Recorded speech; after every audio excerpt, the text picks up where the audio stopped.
Oi, gente! Voltei aqui com a leitura desse livro. Eu lembro que eu era criança, eu passava pela estante lá da biblioteca pública da minha cidade e do colégio, e eu via a capa desse livro e eu nunca dei pelota para ele. Ai, que pena! Deveria ter lido, e é um livro maravilhoso. Acabei pegando ele para ler de tanto que minhas colegas falaram que era um livro legal, um livro lindo, e realmente ele é um livro maravilhoso, é um livro poético, um livro necessário. É, Existe alguns pontos aqui, né? Até eu deixei marcadinho com outras cores, que o livro, por ter sido escrito em 1957 pelo autor, né, o Maurice Druon, ele acaba, para mim, quando eu peguei pela primeira vez para ler, eu achei ele um pouco problemático justamente nesse começo do livro. Que eu vou dar uma pincelada aqui bem rápida, que ele fala aqui, nesse começo, que Tisto era um menino loiro, de olhos azuis, muito lindo, e que os pais deles também eram lindos. Então, assim, e que Tisto já estava acostumado com essa beleza, e ele não entendia por que as outras pessoas não eram belas como os pais e como ele mesmo. Então, isso eu achei um pouco problemático e que me fez desistir do livro na primeira vez que eu peguei para ler.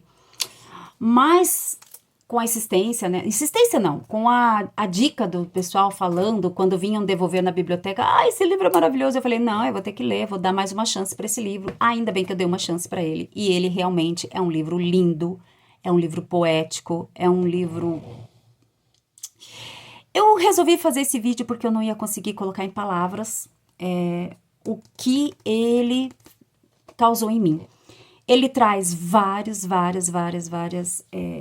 passagens aqui que faz a gente pensar bastante. São coisas assim da realidade nossa, né? Tisto é uma criança que não é igual a todas elas, daí até no final do livro a gente vai descobrir por quê, não quero ficar dando muito spoiler. Ele tem o dedo verde e esse dedo verde dele faz com que ele consiga fazer as flores brotar rapidamente, assim, né? Só ao toque dele, essas plantas já brotam. E como ele era um menino assim diferente, quando ele foi mandado para a escola, que a mãe dele acabou educando ele até os 8 anos. E quando ele foi para a escola, não aceitaram ele. O professor achou que ele era muito disperso, que ele não servia para a escola, porque ele dormia muito, ele achava o sistema, a aula muito enfadonha e ele acabava sempre dormindo. Por mais que ele não quisesse dormir, ele acabava dormindo porque ele achava a aula muito enfadonha. Talvez aí seja a primeira crítica, né, ao sistema educacional, como o autor é francês, né, ao sistema educacional francês, que não podemos deixar de saber que o Brasil tem muito, exporta muito essas coisas de educação francesa, enfim, não vou entrar nesse mérito. Também uma crítica para o sistema educacional que a gente tem, que acaba deixando as crianças enfadonhas. Tisto, então, é levado pelo seu pai para aprender com a vida, como ele mesmo diz. Então ele vai aprender com a vida, vai ver as coisas na prática para ele poder ser alguém, né? Porque ele vai precisar suceder o pai dele, que o pai dele tem uma fábrica e essa fábrica é a que gira a economia da Mirapólvora, que é a cidade onde eles moram.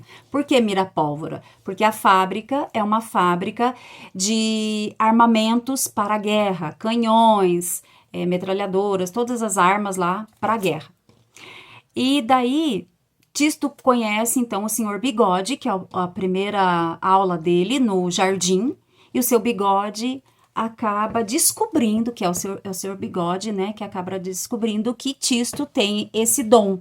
E ele até fala, nossa, isso é um dom maravilhoso, é um dom dos céus. E incentiva o Tisto, que isso que ele tem, apesar dele ficar, ele estava bem preocupado, até tem uma passagem muito legal aqui, muito maravilhosa, sobre a preocupação Que Tisto, quando descobriu que ele tinha sido expulso da escola, ele ficou muito preocupado, ficou muito chateado, porque ele era diferente de todo mundo. Ah, eu não sou igual a todo mundo. E o início do capítulo começa assim: a preocupação é uma ideia triste que nos comprime a cabeça ao despertar e permanece ali o dia todo. A preocupação se serve de qualquer meio para penetrar nos quartos. Ela se insinua como o vento no meio das folhas, monta a cavalo na voz dos pássaros, desliza pelos fios da campainha. Então, assim, eu achei muito poético essa fala da preocupação, o quanto que essa preocupação fica martelando a cabeça da gente e às vezes o problema nem somos nós, né? E no caso aqui a gente percebe que Tisto acaba sendo a solução para muita coisa. Então, Tisto vai e tem essa aula aí com o Senhor Bigode, depois ele vai ter aula com o Senhor Trovões.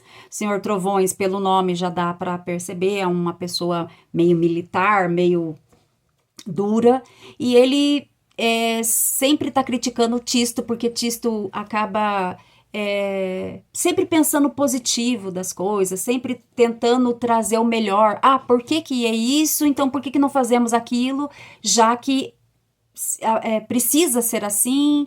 E por que que não agimos assim? Por exemplo, quando ele leva ele na favela, ele diz que a miséria é aquilo mesmo, que a miséria é um mal da humanidade. E daí ele pergunta, tá, o que que precisa para acabar com a miséria? Daí, de novo, esse senhor Trovões, em todo momento ele fala que precisa de ordem, a ordem que precisa. Daí o Tisto até questiona ele, fala, nossa, você realmente acredita que essa ordem sua exista?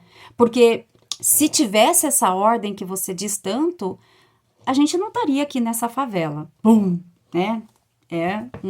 Uma bofetada aí no Senhor Trovões. Ele fica bem bravo, até fala que o pai dele tem que melhorar mais, que Tisto ainda está muito imaturo, viaja muito, tem muitos pensamentos, né? Sempre assim, tem muitos pensamentos.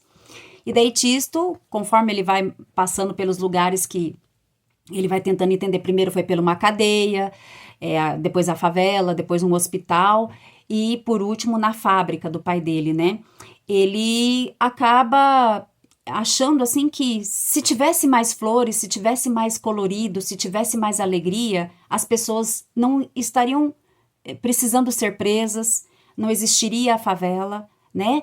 E daí na favela, uma coisa que me chama a atenção é bem isso, que ele até questiona, por que não dá oportunidade para essas pessoas? Essas pessoas estão na miséria porque elas não tiveram oportunidade.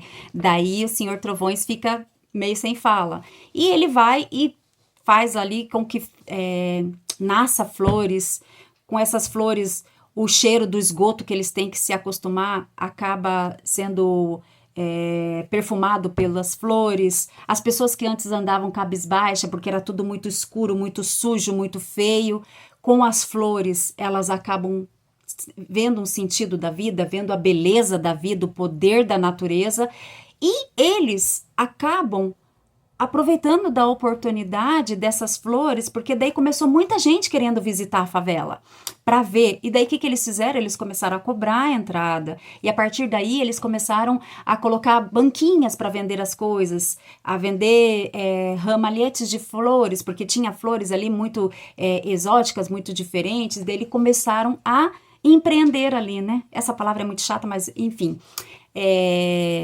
Muito chata, é uma palavra meio complicada, mas não vou entrar nesse mérito agora. Mas eles começaram, então, a melhorar a vida através da oportunidade que Tisto ali ofereceu a eles. Até que ele vai para a fábrica e ele entende o que é a guerra, ele entende para que serve aqueles canhões, que o pai dele, ironicamente, a família dele é feliz e é rica com a desgraça alheia. Isso é um outro ponto bem forte também no livro que ele traz. Ele fica sem entender por que, né, que a família dele ali está bem, está bem de vida, é bonita, tem tudo, mas a custa de quê, né? Com essa fábrica de canhões do pai dele. Daí ele vai e coloca o dedinho dele lá também. Quando esses canhões chegam na guerra, ao invés de soltar as as balas, elas acabam soltando flores. E isso faz com que a credibilidade do pai dele acabe enfraquecendo e ele descobre, porque Tisto vai lá e conta que é ele que fez tudo aquilo. Ele não quer mais esconder que é ele que está fazendo tudo isso. E daí as pessoas começam a falar, nossa, o que nós vamos fazer com Tisto? Vamos encarcerar ele, né, para ele nunca mais fazer essas coisas. Daí o próprio Senhor Trovões acaba dizendo, né, uma fala bem interessante que o que adiantaria prender Tisto? Ele iria fazer brotar troncos de árvores, flores e conseguiria sair da onde ele estivesse preso e não podemos com a força da natureza, né? Então, o que o pai dele pensou? Então, ao invés de trabalharmos com os canhões, que agora não vai dar mais, porque já perdemos toda a nossa credibilidade, vamos agora fabricar flores. Ao invés de armas, a gente vai fabricar flores. E daí, a partir desse ponto, eu vou deixar para vocês lerem o livro. Não vou dar mais spoiler, porque a partir desse ponto, peguem um lenço que vocês, não sei vocês, mas eu chorei muito no livro, eu me emocionei demais no livro, que a partir daqui começam a ter acontecimentos maravilhosos, sabe, assim, são tristes, são coisas que realmente acontecem na vida, mas, enfim, a gente lendo, a gente se compadece de Tisto, a gente se compadece das coisas que acontecem, e eu chorei muito, e eu super recomendo esse livro. E lá no final do livro a gente vai entender quem realmente é Tisto. Então fica aqui, recomendo para vocês, apesar dele ser um livro de literatura infantil, infanto-juvenil, mas é aquele tipo de livro que não importa a idade. E ele tem uma pegada de Pequeno Príncipe. Não sei se eu falei isso no começo, mas ele parece um pouco com Pequeno Príncipe. Só que eu achei ele muito mais simples, menos filosófico, mais poético. Então, assim, é um livro que eu já quero ter na minha estante. Esse aqui é da biblioteca, de onde eu trabalho, mas eu já quero ter ele aqui no meu acervo. Então, fica aí a dica para vocês. Eu espero que vocês gostem. Depois comentem o que vocês acharam ou quem já leu. Ai, gente, esse livro é maravilhoso. Tchau, tchau.